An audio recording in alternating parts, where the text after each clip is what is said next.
on the lingual because you're going to have translucent interproximal, and if you used opaque you would not have any flexibility there. So here we are, just putting acid etch over everything. We really like to extend the composite way beyond the bevel so that if there's any flash of composite, we're not going to have any white lines. We're going to use our adhesive system. I just happen to be using a one-step adhesive system, basically a universal system, and we're going to blow that thin. Boy, look at all the texture on that tooth. Isn't that amazing? We're going to blow it thin. We're going to do our light curing. We're going to light cure from the facial, light cure from the lingual, as we always do. And then we're going to take this little jig we have, this preoperative stent. We're going to fill it with our translucent and adapt it really well, and we're going to thin it out. So it's really critical that we keep this nice and thin so that we don't have to modify it once we attach it to tooth structure. I like to place it in the jig and then attach it to the tooth. I'd rather do it this way than put material on the tooth and try to smash the jig into it, or try to place the jig on the tooth and then place the composite into that little crack there. I typically get voids. But by placing the composite material in the jig first and carrying that onto the tooth, it's amazing how well it adapts. It's really kind of just incredible how much better this is than having the jig in place and trying to pack the composite in there, where you end up getting a void on the lingual side so much of the time. So you see why we're using translucent, so that we have translucent incisal and we also have translucent interproximal, because we can always make something opaque, but we can never take something opaque and make it translucent. So it's always good to use translucent on your lingual. All right. So now this is in place, and you can see how nicely it replicated that lingual anatomy. Boy, that would have been really hard to do freehand. All right, so here we are utilizing a dentin shade. This is your A2 dentin, and I'm going to sculpt this a little bit so that it has more than just a single dimension to it. I want to create these sort of lobes underneath the surface, and remember that when you place this, you're going to want to make sure that it's under contoured significantly so that you can add subsequent layers above it. So just kind of tuck it in a little bit, make it like this little corner there that's below the outer contour of the tooth, and spend enough time to wipe off the excess. Keep the light, the operatory light, away from the field so that you have extended amount of time. If you're wearing loops with lights on them, make sure you're using the orange filter over the front of it so that you can have a little bit more time to play with this. And once you create sort of this variable morphology, this internal structure, then you can go ahead and cure that. And I usually try to cure from the lingual side first, then follow up from the facial. So now we have this substructure now that's under contoured significantly, and now we're going to add to this with, presumably, we're going to use our enamel shade. So we're going to lay down this in A1 enamel. And this is, like I said, this is a very simplified approach. And you notice I'm not using any Teflon tape. I'm just going to place the composite right up against the adjacent tooth, which has not been etched, which has not been treated with any bonding material. So we'll be able to just make a little kind of a cracking move with a little bit of an instrument to separate those two and get a strip between there very easily. And here's this little this indentation, this little channel, and maybe we're going to create some little variable sort of depressions that create this effect of maybe translucency on the incisal. So I'm doing this with just a few shades of composite, so my expectations are not very high, but I'm doing as much as I can with the materials that we're using. So now we've got the enamel in place, so now it's ready for translucent, you would think. Now the problem today was that the translucent was just too translucent, or maybe what I could say is that the enamel shade underneath was very translucent. And very translucent means very gray. And I think that we get so concerned about using translucent shades when in fact the real issue is the lack of opacity. So I'm aborting this. I am not going to use that. I'm going to go to a dentin shade. You can pick up an opaque composite.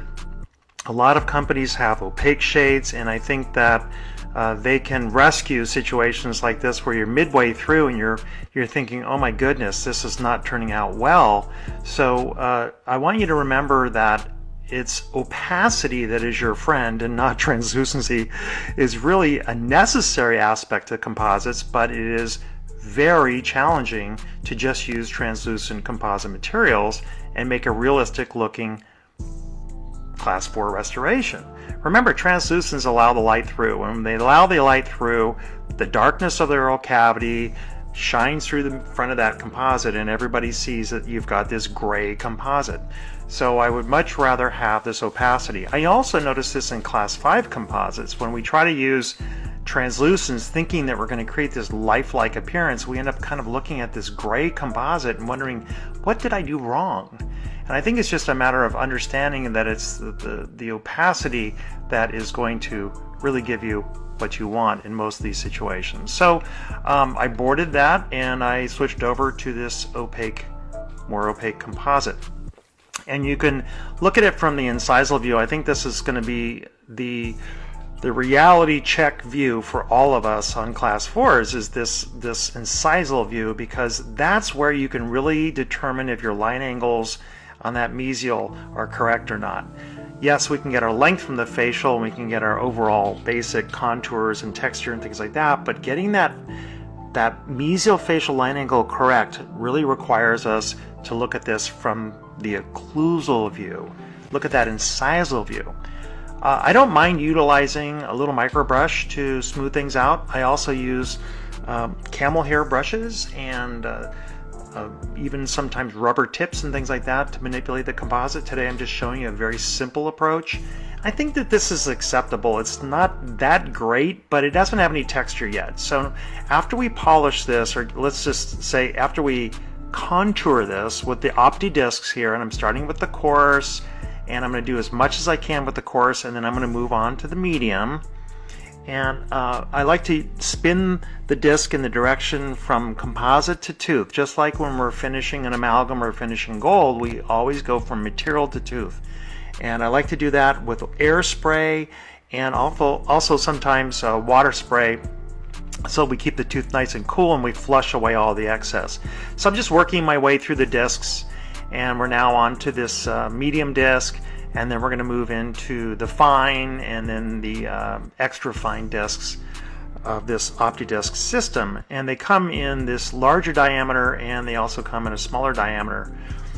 So you can utilize this to level out the incisal edge and get those corners right with the incisal edges, the distal corner and the mesial corner. And it works really well to step back away from the patient just a little bit, stand up, look at them straight on, and see if you are getting this incisal length proper.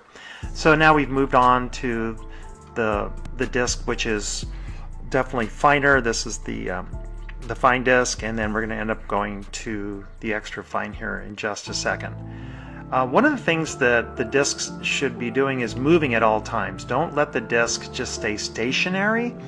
Keep it moving as much as you can so that you don't create flat spots or sharp edges. You want to just kind of keep it moving over the surface the whole time, like you're buffing a car or something like that. And now you can see how even though the shade is not ideal, the contours are looking a lot better. And when the contours look good, and you get the texture a little bit improved, you can usually get away with a simple composite sequence like we did here today.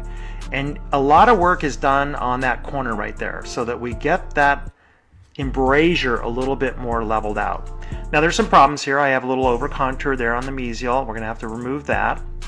And there's a little bit of work to do still on that embrasure on the facial. There's a little over contour. See that over contour right there? I'm going to bring that back just a little bit. So there's some things still to work on, but this is what you can do while the disc is fine. And you can run it across the surface lightly, kind of skimming across, creating those contour changes that you need to have. You know these discs come in two different diameters, so I'm using a large diameter, but you can also use the smaller diameter disc if you need to get into these hard to reach areas. I then follow that up with the Ultradent Jiffy system. It's just a nice all-around polishing system. We can use this on the lingual as well. It's a three-step process. And then follow that up with this product by Brasseler, called the Diacomp Featherlight, and it's a two-step process as well. I'm just showing you the final step here. And these are great because they get into all the little details of the surface and give you a nice finish. But the problem with this composite is it's just too flat, and you know what I'm talking about. We can polish the heck out of things and make them look incredibly polished, but it doesn't have the texture that teeth have. So what I'm going to do now is I'm going to create some texture in this tooth that'll make it look a little bit more realistic. So now we've got this texture-free composite, and we're going to use, I like a coarse diamond with the biggest grit you can find, and just run lightly across the tooth to try to replicate those pericommata in there and create a little bit of texture. You can also use a carbide burr to maybe create some of the little surfaces, the vertical lines as well. Disc can be used sometimes to create little effects along there as well if you'd like to. But these little texture additions are the kinds of things that ceramists do with the crowns that we love so much. Why not do them in our composite? So now we go back to the Featherlight, and we're going to run that over the surface, and it will leave the texture that we created in place. If there's a little